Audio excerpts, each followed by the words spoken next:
Hi everyone, welcome to my channel Prasanna pages. నేను మీ Prasanna. Fish అంటే చాలామంది తినరు, ఎందుకంటే విపరీతంగా స్మెల్ ఉంటుందని చెప్పి. కానీ ఫిష్ తిన్న వాళ్ళు కూడా ఇది కంపల్సరీగా తింటారండి. ఇది యాక్చువల్గా మనం చెప్తేనే కానీ తెలియదు ఫిష్ అని. అదే దీని గొప్పతనం అన్నమాట. ఇది ఏంటంటే సొర ఉంటుంది కదా, ఆ సొరతో పిట్టు. చాలామందికి తెలుసు, పాతకాలంలో ఎక్కువ బాగా చేసేవారు, ఇప్పుడు మళ్ళీ తగ్గింది. కానీ ఇది చూసారా ఎంత రెసిపీ ఎలా ఉంటుందంటే చాలా పొడి పొడిలాడుతూ ఉత్తిగా స్పూన్ వేసుకుని తినేయచ్చు అన్నమాట, అంత టేస్టీగా ఉంటుంది. ఇప్పుడు ఇది ఎలా తయారు చేయాలో ఏంటో మనం చూసేద్దాం. ఇంకా సొరలో చాలా టైప్స్ ఉంటాయి. మెయిన్ ఏంటంటే 2 టైప్స్. ఒకటి వైట్గా ఉంటుంది స్కిన్, ఇంకొకటి బ్లాక్గా ఉంటుంది. నేను ఎక్కువగా బ్లాక్గా ఉన్న సొర తీసుకుంటాం అన్నమాట. ఇదేంటంటే పెద్ద చేప తీసుకుంటే, అంటే ముదురు చేప తీసుకుంటే అస్సలు స్మెల్ అనేది ఉండదండి. కొంచెం చిన్న చేప తీసుకుంటే చిన్న స్మెల్ ఉంటుంది. ఇది చాలా పెద్ద చేప అన్నమాట.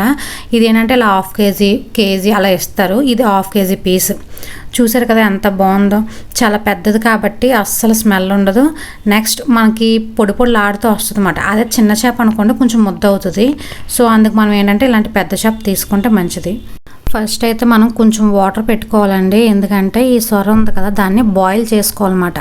నార్మల్గా అయితే ఇందులో గడ్డి వేసి అప్పుడు బాయిల్ చేస్తారు, కానీ ఇప్పుడు గడ్డి అలా మనకు దొరకదు కాబట్టి నార్మల్గా ఈ చేప అందులో వేసేసి జస్ట్ 10 మినిట్స్ అంతే.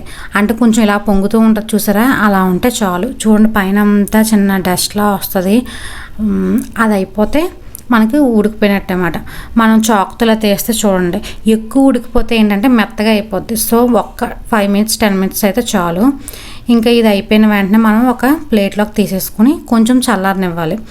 ఇది చల్లారిన వెంటనే ఇది పైన ఉంటుంది కదా చేప స్కిన్, అది చాలా ఈజీగా వచ్చేస్తుంది మనకి, ఎందుకంటే బాయిల్ అయిపోద్ది కాబట్టి. నెక్స్ట్ దీనికి ఒక్క సెంటర్ బోన్ ఒకటే ఉంటుందండి, చిన్న చిన్న బోన్స్ అలాంటివి ఏమీ ఉండదు. సో తీయడం కూడా చాలా సింపుల్, వండడం కూడా చాలా సింపుల్. ఇలా అన్ని పీసెస్ ఇలా చేసేసుకుని ఇప్పుడు ఇందులోనే మనం దానికి సరిపడా ఫిష్కి సరిపడా పసుపు, ఇంకా ఒక 1/2 స్పూన్ సాల్ట్. మనకు సాల్ట్ మనం అడ్జస్ట్ చేసుకోవాలి. నేను ఒక 1/2 స్పూను ఇంకా కొంచెం వేసాను. నెక్స్ట్ ధనియాలు జీలకర్ర పొడి ఒక ఫుల్ స్పూన్ వేసాను. ఇంకా కారం ఎక్కువ ఉంటే బాగుంటుందండి, ఫిష్ కదా. సో నేను 2 స్పూన్స్ కారం వేసుకున్నాను. ఒక 1/2 స్పూను గరం మసాలా. ఇలా మనం ఈ క్వాంటిటీ మనం ఏమేమి వేయాలనుకుంటున్నాం ఆ మసాలా అంతా ఇందులోనే వేసేసి బాగా మిక్స్ చేయాలి. ఈ మిక్స్ చేసినప్పుడే మనం ముద్దగా కాకుండా కొంచెం లూజ్గా చేస్తుంటే చూసారా ఎంత పొడి పొడిలాడుతూ అయిపోయిందో. మనం ఈ మిక్సింగ్లోనే మొత్తం అంతా బాగా మిక్స్ అయిపోతే ఉప్పు కారం అన్నీ అడ్జస్ట్ చేసుకుంటే మనకి కరెక్ట్గా ఉంటుంది అన్నమాట. చూసారా చాలా పొడి పొడిలాడుతూ వచ్చింది. ఇలా మనం మిక్సింగ్లోనే అంతా కొంచెం కావాలంటే ఆయిల్ వేసుకోవచ్చు. నేనైతే ఇక్కడ చాలా ఇది పెద్ద చేప కదా, సో ఆయిల్ కూడా ఏమీ యూజ్ చేయలేదు, నార్మల్గా చేత్తోనే అలా స్మాష్ చేస్తే అలా అయిపోయింది. ఇప్పుడు నెక్స్ట్ మనం ఏంటంటే ఒక ప్యాన్ తీసుకుని దానికి సరిపడా ఆయిల్ తీసుకోవాలి. ఆయిల్ కొంచెం ఎక్కువే తీసుకోవాలి, ఎందుకంటే ఫిష్ కాబట్టి.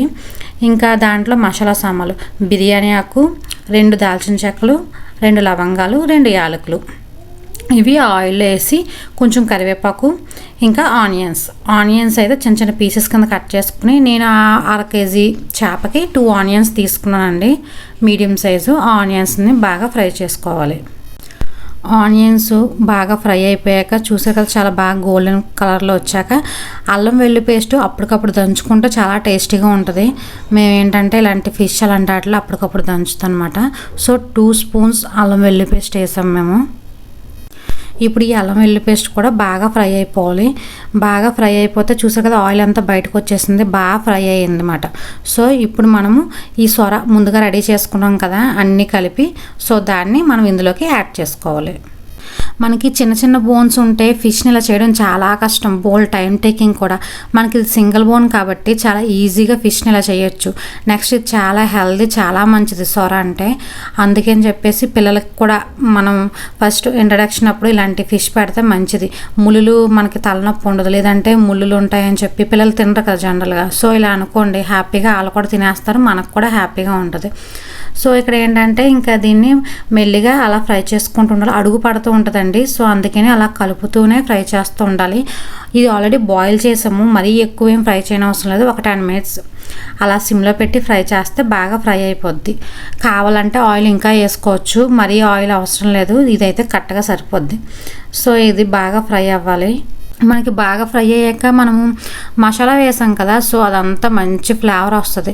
నెక్స్ట్ స్పూన్తో తీస్తే చూడండి ఇలా పొడి పొడిగా మనకి వస్తూ ఉంటుంది. ఇంక ఇదైతే అయిపోయింది. ఇప్పుడు నేను కొత్తిమీర వేసి ఇంకా స్టవ్ ఆఫ్ చేసేయడమే. కొత్తిమీర లేకపోతే నాన్ వెజ్ అసలు ఇన్కంప్లీట్ మాట. సో కంపల్సరీ కొత్తిమీర ఉంటేనే దాని టేస్ట్. ఇంకా కొత్తిమీర వేసాక ఒక్కసారి కొంచెం అలా మిక్స్ చేసి మనం రెడీ సొర పిట్టు. ఇది నార్మల్ రూమ్ టెంపరేచర్ వచ్చాక ఇంకా పొడి పొడిలాడుతూ ఉంటుంది. చూసారా, నేను చూపిస్తున్నాను ఎంత పొడి పొడిలాడుతూ వచ్చిందో. చాలా బాగుంటుంది. ఎగ్ ఫ్రై ఎలా ఉంటుంది సేమ్ అంతలా పొడి పొడిలాడుతూ ఉంటుంది. తినని వాళ్ళైనా సరే అడిగి మరీ తింటారు. ఒక్కసారి టేస్ట్ చూసాక తప్పకుండా మళ్ళీ మళ్ళీ ఇదే కావాలని అడుగుతారండి. ఇది మాత్రం పక్కా. మీరు కూడా ఇంట్లో ట్రై చేయండి. మీకు ఎలా వచ్చిందో నాకు తప్పకుండా కామెంట్ సెక్షన్లో కామెంట్ చేయండి. ఇంకా నా ఛానల్ ఏమన్నా సబ్స్క్రైబ్ చేయకపోతే ప్లీజ్ సబ్స్క్రైబ్ చేయండి.